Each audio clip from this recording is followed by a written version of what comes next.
Hello, Namaskar to all my dear learners. I'm Dr. Neha Purohit and I'm back with one more learning session. And the topic for today's learning session is direct and indirect speech. We have divided this topic into two parts, considering that this is a lengthy topic. ये एक ऐसा topic है English grammar का जहाँ पे आपको बहुत alert रहने की ज़रूरत है. यहाँ पे मल्टीपल लेवल्स पे आपको डिसीजंस लेने हैं, रूल्स अप्लाई करने हैं. तो ये थोड़ा सा हैवी हो सकता है आपके लिए, but once you understand the rules, once you put it into practice, कुछ भी मुश्किल नहीं है.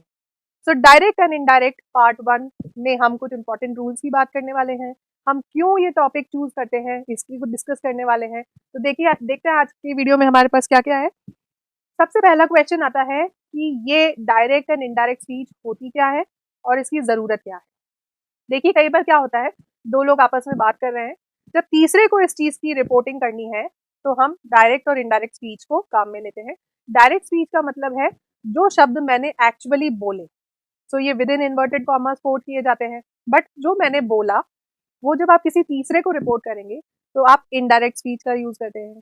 And this indirect speech may have certain alterations, थोड़े बहुत चेंजेस शब्दों में होते हैं. एक इंपॉर्टेंट चीज जो यहाँ देखने वाली है, that direct speech is the speakers perspective. Direct speech is speaker oriented, मतलब एक्चुअल वर्ड्स क्योंकि यूज हो रहे हैं तो यहाँ पे स्पीकर की ज्यादा इंपॉर्टेंस है.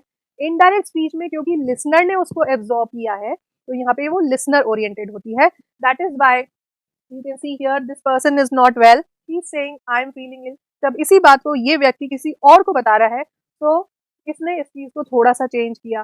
Paul said that he was ill, अगर यहाँ पे ये बोले Paul said I am ill तो थोड़ा सा कंफ्यूजन हो जाएगा. So this is how there are multiple rules. और जैसे कि मैंने आपको बताया, थोड़ा सा स्पीकर ओरिएंटेड और इनडायरेक्ट स्पीच जो होती है वो लिसनर ओरिएंटेड होती है. सो कहाँ कहाँ हम इसे यूज करते हैं, ये छोटे मोटे जो रिपोर्टिंग होती है उसको छोड़ें. सपोज आप 15 अगस्त 26 जनवरी पे हमारे ऑनरेबल प्राइम मिनिस्टर की स्पीच सुनते हैं और हम देखते हैं कि बहुत सारे रिपोर्टर्स भी वहां मौजूद हैं. Now imagine if that reporter is writing everything within inverted commas. The prime minister said within inverted commas there will be a new education policy from this year. The prime minister said again within quotes, so and so forth, कुछ और statement आ जाएगा. So will that report be a good report? No. Why? Because the reporter has also summarized. The reporter has put certain things into inverted commas and certain things in the form of a summary. ये एक reporting का जरिया है. This is one of the ways of reporting and that is why indirect speech can also be very useful. अब समझें कि आपके competitive exams के मतलब में ये किस तरह से इंपॉर्टेंस रखता है. वेल, इन कॉम्पिटिटिव एग्जाम्स सी जैसे मैंने आपको पहले भी बताया हुआ है, बहुत ही बारीक चीज़ों के बारे में पूछा जाता है, बट वो बेसिक्स ही होते हैं. It's not that they are asking for very complicated thing. और ये जो टॉपिक है, दिस इज वन टॉपिक जहाँ पे आपको मल्टीपल लेवल्स पे एप्लीकेशन देनी है. वो कैसे देनी है हम आने वाली स्लाइड्स में बात करेंगे. So they are actually testing your presence of mind. They are actually testing कि आपको अप्लाई करना कितना अच्छे से आता है. देर आर सर्टन टाइम्स एक रूल अगले में भी अप्लाई होगा. So rule number 1 and 2 also apply in rule number 3. So multiple levels हैं, कुछ रूल्स हैं जो इंडिपेंडेंट हैं. So for all these things it is important that we keep things in mind and apply the things perfectly. So let's move on, let's proceed. अब कुछ examples आपके सामने मैंने यहाँ पे जस्ट टू अंडरस्टैंड कि रिपोर्टेड स्पीच किस तरह से काम करती है. देखिए कुछ सेंटेंसेस इस तरह से आपके सामने आएंगे. यहाँ पे आपने देखा ही सेड, कुछ भी हो सकता है, ही सेड हो सकता है, Jaya, the teacher, my father, that means any subject it come. And उसके बाद एक छोटा सा कॉमा यहाँ पे हर जगह लगा हुआ है. ये वाला जो पार्ट होता है जहाँ पे जो सब्जेक्ट है वो बोल रहा है, that means the speaker who speaking, इसको हम रिपोर्टिंग वर्ब बोलते हैं. रिपोर्टेड वर्ब का मतलब यही है that there will be one verb. Said हो सकता है, सेज हो सकता है, आस्क हो सकता है, कुछ भी हो सकता है. और जो एक्चुअल स्पीच है, जो एक्चुअल सेंटेंस बोला जा रहा है, वो like I will do all the work properly, I need more time to get ready, all of you need to submit your work on time, I am so proud of you. ये वो actual sentences है जो इन लोगों ने बोले. So this part is called reporting speech. Now where do we make changes? हम जब भी चेंज करते हैं ना तो इस पार्ट में चेंज करते हैं, राइट? बट यहाँ पे भी आपको ध्यान रखना पड़ेगा क्योंकि कुछ रूल्स होते हैं, उनके हिसाब से ही आगे की चीजें चेंज होती हैं. वो कौन से रूल्स हैं, चलिए देखते हैं. Let's move on to our rules. कुछ कॉमन, जैसे एक्टिव एंड पैसिव वाले वीडियोस में मैंने आपके साथ डिस्कस किया था कि कुछ कॉमन रूल्स हैं जो हर जगह अप्लाई होते हैं, उसी तरह के कुछ कॉमन रूल्स यहाँ पर भी हैं जो हर जगह अप्लाई होंगे. For example, commas and inverted commas and remove and the word that is introduced. जब भी हम एक डायरेक्ट स्पीच को इनडायरेक्ट स्पीच में कन्वर्ट करेंगे, सबसे पहला काम है कॉमास को हटाइए और बीच में एक दैट वर्ड को आपको करना है. जैसे ही सेड, यहाँ पे कॉमा है, यहाँ इन्वर्टेड कॉमा है, I am so happy today.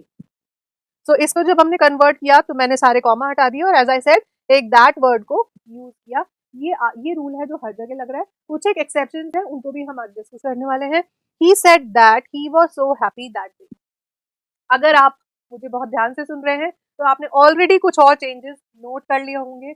उन रूल्स को भी हम डिस्कस करने वाले हैं आपसे कुछ सेकेंड्स में, बट उससे पहले हम कॉमन रूल्स की बात करेंगे. सेकेंड रूल कहता है universal facts remain unchanged in the indirect speech. जैसे यूनिवर्सल फैक्ट्स होते हैं ना, जो सब ऑल टाइम सेम होते हैं. The sun rises in the east, हमेशा ईस्ट में ही राइज करेगा. तो इस तरह के कुछ यूनिवर्सल फैक्ट्स हैं जिनको हम चेंज नहीं करते. So that is why he said we all need oxygen to breathe. ऐसा कोई है जिसको ऑक्सीजन नहीं चाहिए? ऐसा कोई भी नहीं है. Whether it is an animal, a bird or a human being, all of us need oxygen. It's a universal fact. So he said that we all need oxygen to breathe. आप देखेंगे यहाँ पे कुछ भी चेंज नहीं हुआ. Everything is the same. That is why what we have used we have not changed. Universal fact है. आगे की रिपोर्टिंग स्पीच हम चेंज नहीं करेंगे. Then कई बार क्या होता है, सेंटेंस अलग अलग मूड्स में आते हैं. जरूरी नहीं है ये हमेशा सैड सैड ही लिखा जाए. कई बार आप क्वेश्चन पूछ रहे हैं, कई बार आप किसी को धमकी दे रहे हैं, कई बार आप किसी को ऑर्डर दे रहे हैं, कई बार आप किसी से रिक्वेस्ट कर रहे हैं.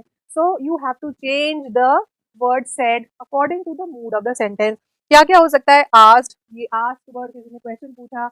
इंक्वायर का मतलब भी वही होता है, पता लगाना. किसी ने वार्न किया किसी को, कुछ मना किया, डिनाई किया, आर्ग्यू किया, सो प्रॉमिस किया. ये सारे सेंटेंस के मूड के हिसाब से हम ही सेड या द सब्जेक्ट सेड, वो सेड वर्ड को हम चेंज कर सकते हैं.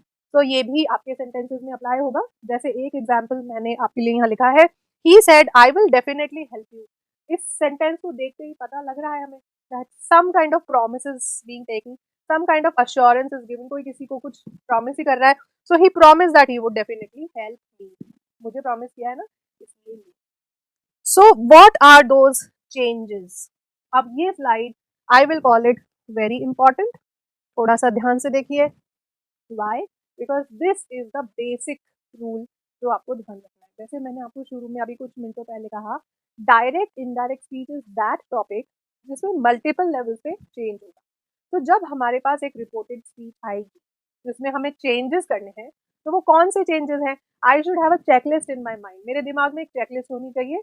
And I should at the end of after solving my sentence I should be able to tell कि हाँ, ये रूल नंबर 1 2 3 अप्लाई हो गया. I have checked all that.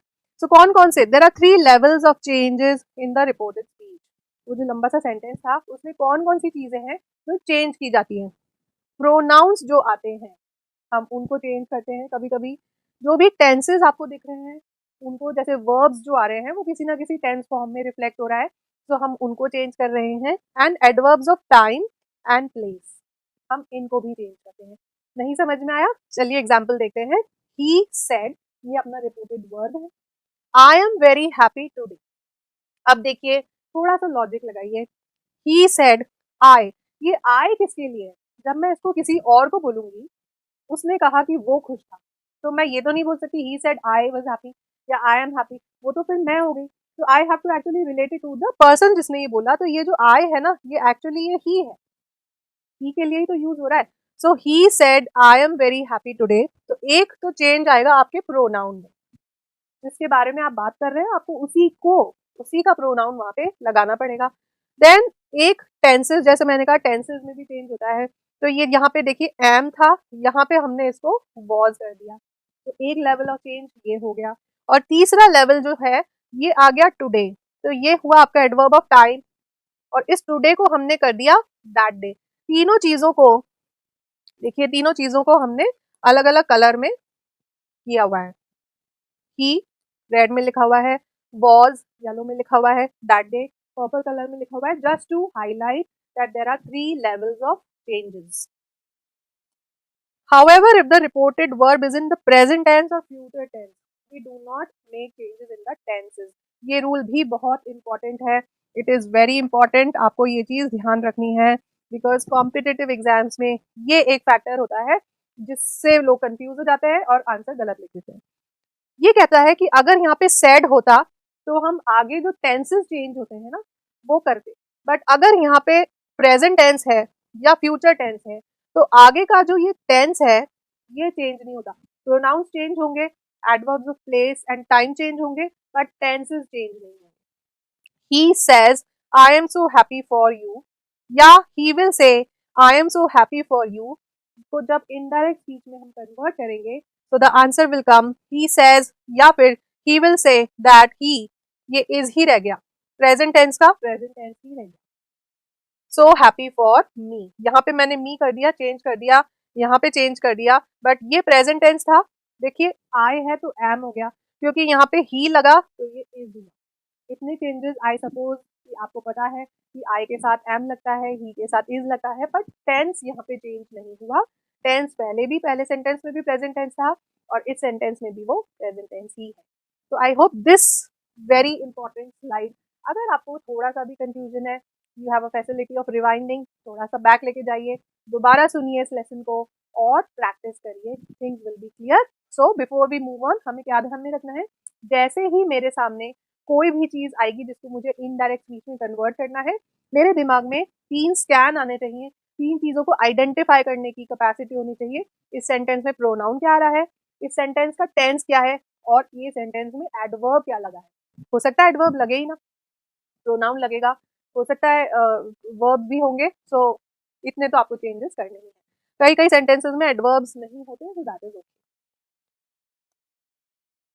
अब एक और बहुत इंपॉर्टेंट, इसको भी मैं वेरी इंपॉर्टेंट स्लाइड का नाम दूंगी, बिकॉज ये जो चीज होती है ये भी मैक्सिमम लोग गलती करते हैं।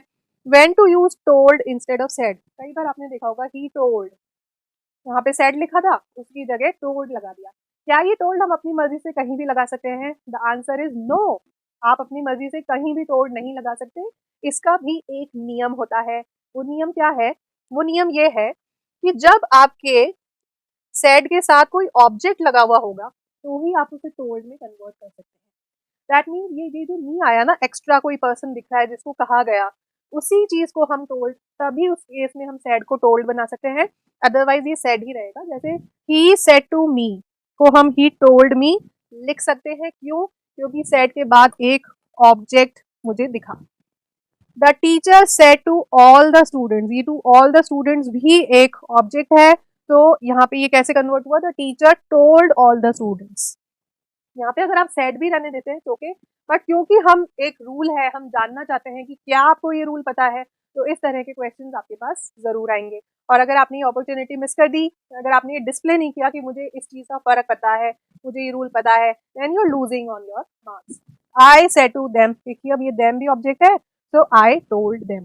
सो quick revision of the slide, told हम कहीं भी नहीं लगा सकते। अगर सेड के बाद टू प्लस कोई ऑब्जेक्ट आ रहा है, ये किसी का नाम हो सकता है, ये कोई प्रोनाउन हो सकता है, जैसे मी, हिम, हर, देम, इस तरह की चीजें हो सकती हैं, तो ही हम टोल्ड यूज करेंगे, otherwise we will not use told. I hope this is clear. चलिए आगे बढ़ते हैं। नाउ जैसा मैंने आपको कहा था कि 3 लेवल के चेंजेस होंगे। पहला लेवल है टेंसेस, दूसरा है प्रोनाउंस, तीसरा है एडवर्ब्स। हम किसी भी ऑर्डर में इसको समझ सकते हैं, बट ये 3 चेंजेस के लिए हमें अपने रिपोर्टिंग स्पीच को देखना होगा।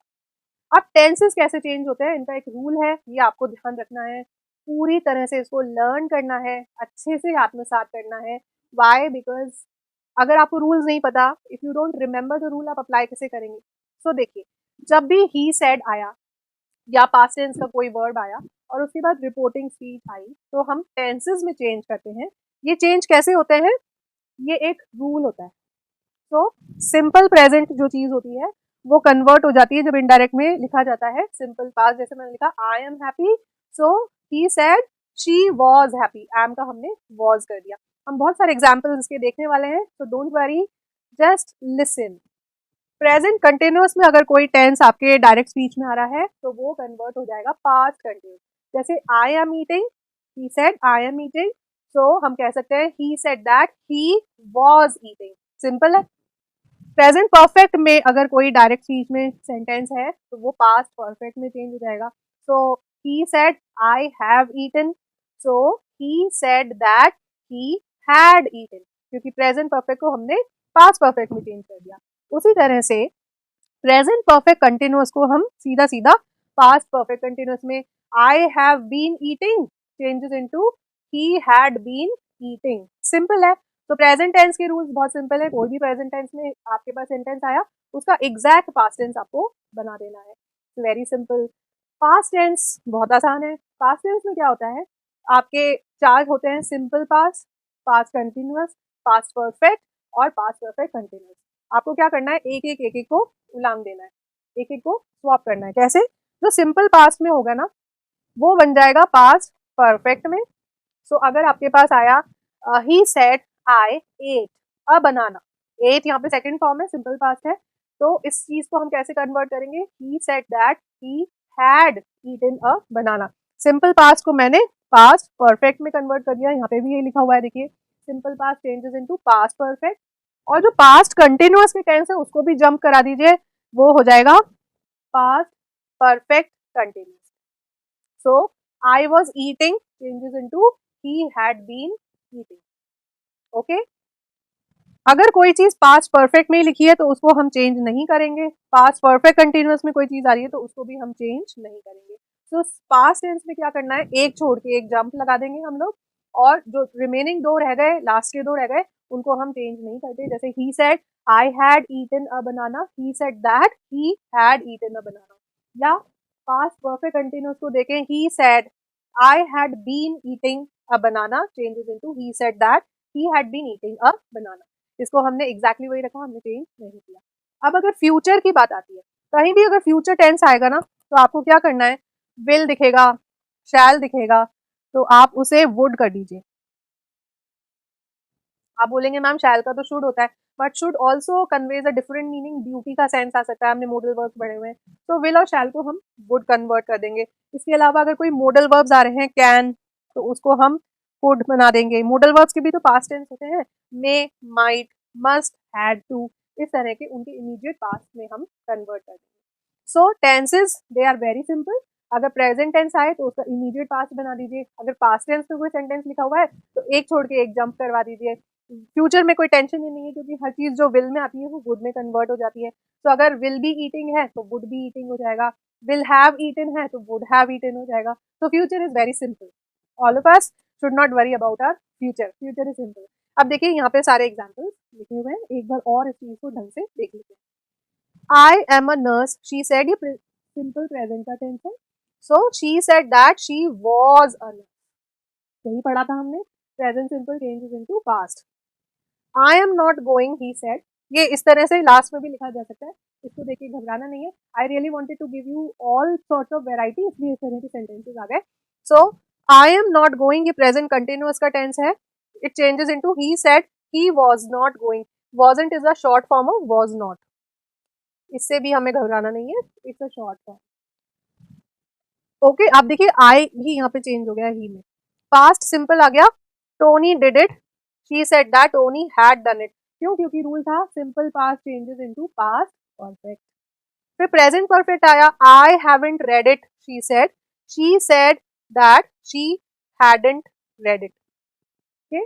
हैव का हैड बना दिया. Past continuous, I was lying, he said that he had been lying. Had been आ गया यहाँ पे, so this is past perfect. will आ गया, I will get it, she said she would get it. can को हमने could बना दिया. I can speak French, he said he could speak French. may का might बन गया. so I may be late, she said that she might be late. must का past tense होता है, had to. ये बहुत सारे लोगों को नहीं पता होता है, but it's good that through this we have come to know. must को हमने had to में convert कर दिया. so this is how level 1 of our sentence का जो चेंज होना है वो हमने सीख लिया, कि सेंटेंस में जब टेंसेस आएंगे तो टेंसेस को हम कैसे चेंज करेंगे, ये वो से रूल है. अब आगे बढ़ते हैं. Rule number 2, level number 2. मैंने आपको बताया था कि adverbs of time and place को भी चेंज किया जाता है. ये सारी चीजें आपको याद करनी पड़ेंगी. तो दिस और दीज जहाँ पे आते हैं उनको हम दैट और दोस करते हैं. जैसे he said give me this, he asked me to give me that, this को हमने दैट में चेंज किया। उसी तरह से here, I will meet you here, तो he said that he would meet me there, here को हमने देयर में चेंज करा। नाउ चेंजेस इनटू देन, जब नाउ डायरेक्ट में है, इनडायरेक्ट में वो देन बन जाएगा, अब वो बिफोर बन जाएगा, टुडे दैट डे बन जाएगा, yesterday the day before और the previous day बन जाएगा, tomorrow will change into the next day or the following day। इसी तरह से next week, next month, next year will change into the following week, the following month, the following year। last week, last month, last year changes into the previous week, previous month और previous year। इस तरह से हमारे adverbs of time and place change होते हैं। तो आपके पास अब सेंटेंस आ गया, आप दो लेवल्स के चेंजेस को आराम से डील कर सकते हैं। टेंसेस हमने चेंज कर दिए, हमने expressions of time and place भी चेंज कर दिए। ठीक, इसके बाद बारी आती है प्रोनाउंस की। नाउ सी, अगर एक एक्सपीरियंस से मैं आपको एक टिप देती हूँ, अगर आप सारे रूल्स और रेगुलेशंस रट के कंफ्यूज हो जाएंगे तो आपका काम नहीं बनेगा। प्रोनाउंस एक ऐसी चीज़ है जो थोड़े से लॉजिक लगाने से हमें आराम से समझ में आती है। रूल्स भी मैं यहाँ पे आपको दे रही हूँ, but I would still request you कि सेंटेंस को समझें और फिर कन्वर्ट कर दें, बहुत आसान है। रूल कहता है कि जो फर्स्ट पर्सन होता है ना, फर्स्ट पर्सन प्रोनाउंस कौन से होते हैं? I, we, me, mine, us, ours. ये क्या होता है? थर्ड पर्सन में चेंज हो जाते हैं। कैसे? यहाँ पे देखिए क्या लिखा है, ही टोल्ड हर। यहाँ पे दो चीजें आ गई, I want to meet your father. Okay, यहाँ पे भी दो तरह के प्रोनाउंस आ गए। अब आप कनेक्ट करिए, ये आई जो है, ये आई किससे रिलेट हो रहा है? ही से। और योर फादर किसके फादर है? हर के। कनेक्ट हो गए। तो हमें रूल्स ज्यादा दिमाग में नहीं रखना, हमें सिर्फ ये देखना है कौन सी चीज कहाँ कनेक्ट हो रही है। He told her that he wanted to meet her father, simple है। सो इंस्टेड ऑफ क्रैमिंग की ये रूल होता है, फर्स्ट पर्सन इसमें होता है, सेकंड पर्सन इसमें होता है, आप सिर्फ सेंटेंस देखिए कि किसके बारे में क्या बात हो रही है, and things will be very easy for you.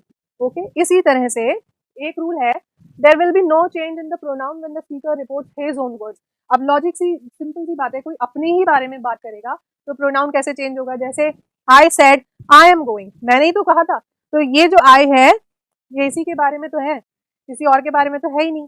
So I said that I was not going, I was going, right.